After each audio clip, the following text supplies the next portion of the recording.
The air in the cowshed had been thick with the smell of damp straw and animal heat. On that May afternoon in 1796, Edward Jenner stood over a rough wooden stool where the 8-year-old boy sat rigid and pale. Outside, the village of Berkeley lay quiet, unaware of the scene unfolding. Inside, the physician tightened a strip of cloth around the child's upper arm, improvising a tourniquet to swell the veins beneath thin skin. Nearby, a milkmaid extended her hand, its reddened, oozing sores catching the low light that filtered through the cracks. The lesions of cowpox, familiar to farm workers but rarely to physicians, glistened as Jenner leaned in. With practiced care, he scraped the fluid into a small glass vial. Silence settled, broken only by the restless shifting of cattle and the boy's unsteady breathing as onlookers watched the physician's deliberate movements. Jenner then turned back to the child, uncapped the vial, and took up a sharpened lancet. He pierced the boy's skin with a series of shallow punctures and rubbed the cowpox matter into each wound. Witnesses later remembered his tear-streaked face, the tense stillness, and Jenner's composed focus as he recorded notes. In that cramped shed, an unproven idea took human form, that deliberate infection might one day shield humanity from the terror of smallpox. The chapter opened on crowded 18th-century streets, reconstructed from paintings, engravings, and journals. Viewers saw hospital wards overflowing, doors marked to signal quarantine, and carts carrying shrouded bodies to hurried burials outside city walls. Narration explained that, by most estimates, smallpox killed around a third of those it touched. Survivors often emerged deeply scarred or blind, their faces permanently marked with the memory of infection and fear. The story then reached further back, tracing smallpox's earlier waves. Images of colonial engravings and indigenous codices illustrated how the virus ravaged Aztec and Inca societies after European contact in the 16th century, helping to topple empires even before some battles were fought. Maps highlighted outbreaks in African ports and inland cities, alongside recurring epidemics across Asia and Europe that returned every few years, reshaping demography and trade. Letters and sermons from Cotton Mather in Boston appeared on screen, his handwriting describing entire communities laid low. Mortality tables showed infants dying in clusters, the word smallpox repeated across parish registers. Portraits of pockmarked monarchs, including Queen Elizabeth I, revealed how even rulers could not escape, resorting to heavy makeup to hide scars. Sudden deaths triggered succession crises and weakened armies. In this relentless context, provoking a controlled infection began to look like a dangerous but rational experiment. In imperial China of the 16th century, physicians already stood face-to-face with smallpox, armed with an unsettling technique. In dimly lit courtyards, they dried and powdered scabs taken from mild cases, then blew the dust through thin tubes into the nostrils of healthy children. Ancient medical texts unrolled beside them described this variolation step by step, noting ideal seasons, preparation rituals, and solemn warnings. Some patients still died, others spread the disease. From East Asia, the story of deliberate infection moved slowly west. By the early 18th century, in the Ottoman Empire, smallpox inoculation had become a familiar, if feared, household rite. In courtyards of Constantinople, women organized sessions where elderly practitioners cleaned the skin, opened shallow cuts, and inserted material from carefully chosen smallpox sores. The procedure unfolded with practiced calm, watched by anxious families who weighed the risk of a controlled wound against the terror of an unpredictable epidemic. European diplomats stationed in Constantinople reported this practice home, but it was the testimony of Lady Mary Wortley Montagu that carried unusual weight. Scarred by smallpox herself, she had her own children inoculated in Istanbul, describing the operation in vivid letters. She detailed Turkish variolators, their instruments, the calm choreography of the ritual, and the comparatively mild reactions that followed. Her accounts revealed to Europe that an organized, controversial folk technology of immunity had matured long before Edward Jenner's experiments. The chapter returned to 1721 Boston, where smallpox raged through crowded streets and wooden houses. In this tense atmosphere, Minister Cotton Mather publicly supported variolation, drawing on reports from his enslaved servant Onesimus about inoculation practices in parts of Africa. Mather's advocacy collided with deep fear and religious anxiety. Newspapers condemned the procedure, Crowds hurled stones at his windows, and an explosive device was thrown at his home, narrowly failing to detonate. Against this backdrop, physician Zabdiel Boylston began secretly variolating volunteers in Boston, including members of his own family. He carefully recorded who received the procedure, who survived, and who died. When he later published his results, they showed far fewer deaths than among those who caught smallpox naturally.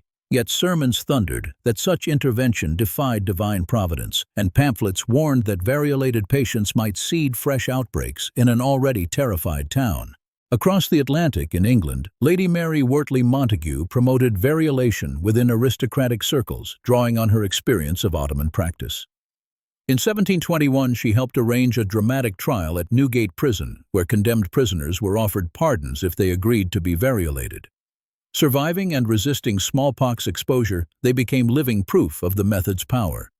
Still, mortality statistics showed a small but real risk, forcing societies to weigh deliberate danger against mass protection. The story returned to the hedgerows and farmyards of rural England, where a quiet rumor had circulated for decades. Farmers and milkmaids told how those who had caught cowpox, a mild disease of the udder, never seemed to die of smallpox. As a country surgeon, Edward Jenner moved from cowshed to cottage, listening more than lecturing. He examined roughened, scarred hands, compared memories, and matched local tales with scattered medical notes from earlier observers. Among those notes lay the striking case of Benjamin Jesty in 1774. On the Isle of Purbeck, during a menacing smallpox outbreak, Jesty had reportedly taken cowpox matter from an infected animal and scratched it into the skin of his wife and 2 sons. Later testimonies described neighbors' suspicion and even hostility, yet his family survived repeated exposure to smallpox. There were no medals, no publications, no reward, only the enduring memory of an unrecognized, improvised experiment. Jenner's years in London under the surgeon John Hunter had already shaped how he viewed such stories. Hunter's blunt instruction, "Don't think, try," echoed as Jenner weighed rumor against evidence. Back in Gloucestershire, he carefully designed a sequence of cases, first inducing cowpox, then later exposing those patients to smallpox material. Surviving medical records showed his meticulous notes, his doubts, and his cautious reasoning as the radical idea of safe immunity slowly solidified in his mind. The story returned to the small boy from Berkeley, James Phipps. After Edward Jenner scratched cowpox matter into the child's arm, James developed a mild fever, a sore arm, and brief malaise. Within days, he recovered completely, with no trace of serious illness. Weeks passed. Then Jenner undertook the perilous second act.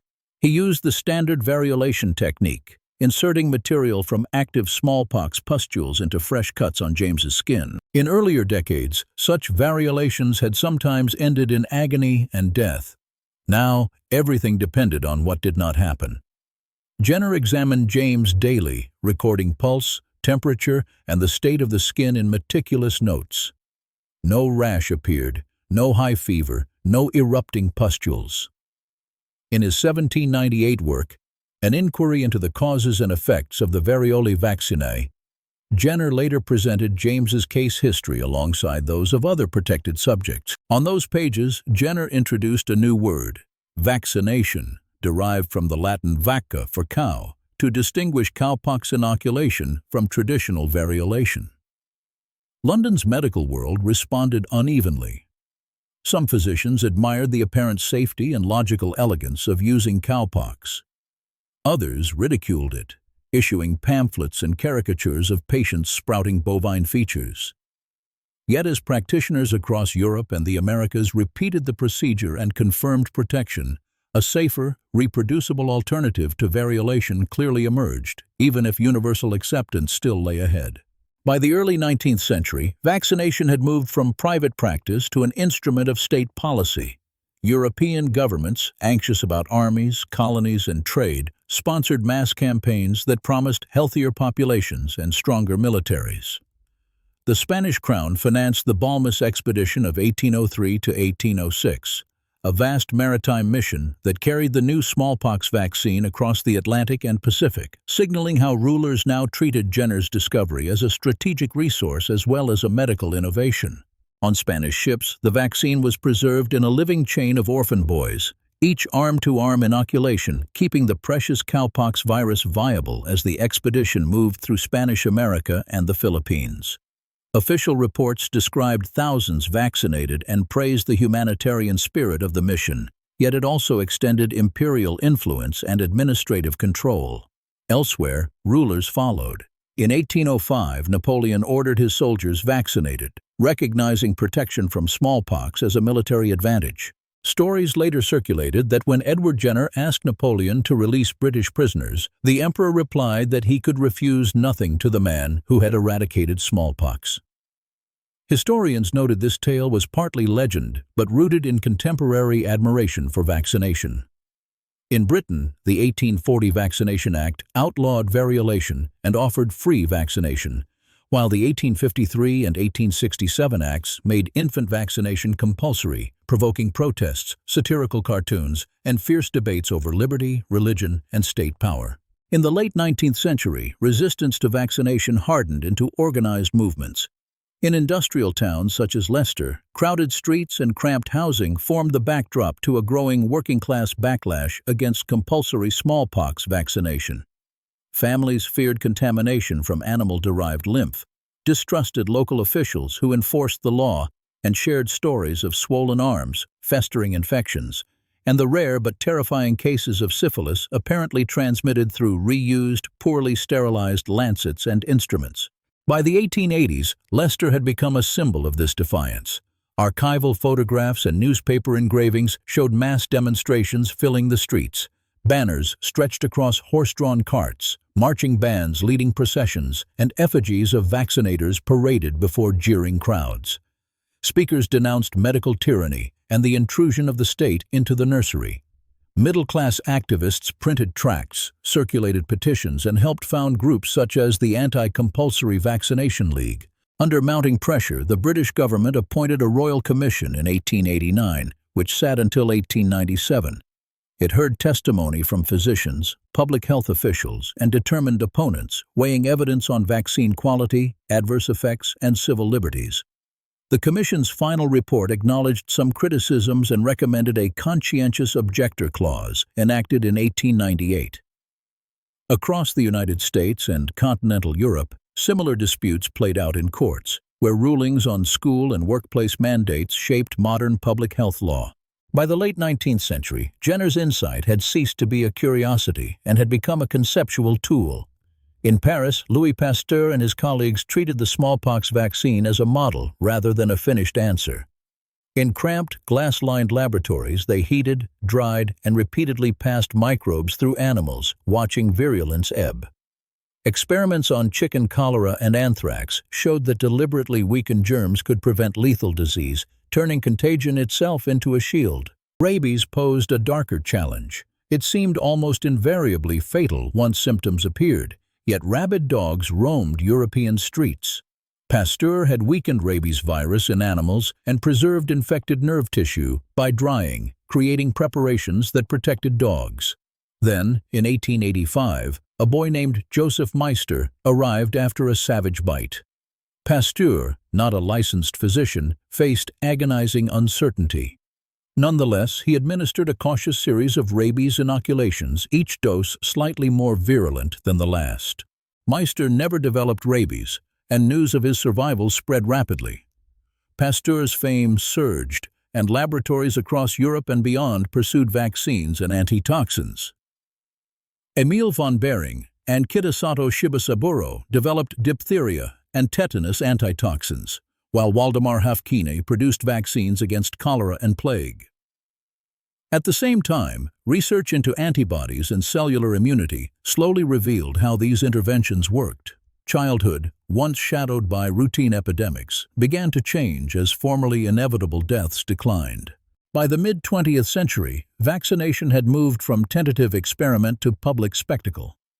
During polio epidemics of the 1940s and 1950s, hospital wards filled with paralyzed children and adults. Rows of iron lungs kept many alive, their mechanical bellows rhythmically rising and falling. In 1955, Jonas Salk's inactivated polio vaccine offered a first large-scale shield. A few years later, Albert Sabin's oral vaccine, inexpensive and easy to swallow, enabled vast immunization drives across continents. Archival images showed families lining up at schools and community halls, sugar cubes soaked with Sabin's vaccine passed from hand to hand. International agencies, governments, and charities framed vaccination as a shared civic duty. That same spirit powered the World Health Organization's intensified smallpox eradication program, launched in 1967. In Asia and Africa, health workers fanned out to remote villages, documenting cases, tracing contacts, and creating rings of immunity around each new infection. Decades of fieldwork, negotiation, and surveillance culminated in 1980, when the World Health Organization formally declared smallpox eradicated, closing a circle that began with Edward Jenner's experiment on James Phipps. Yet the story of vaccination remained unsettled. Measles resurged where coverage faltered. In 1998, Andrew Wakefield's later retracted paper falsely linking the MMR vaccine to autism fueled mistrust. New vaccines against H1N1 influenza, Ebola, and COVID-19 again tested the fragile balance between individual choice, collective safety, and the expanding reach of biomedical science.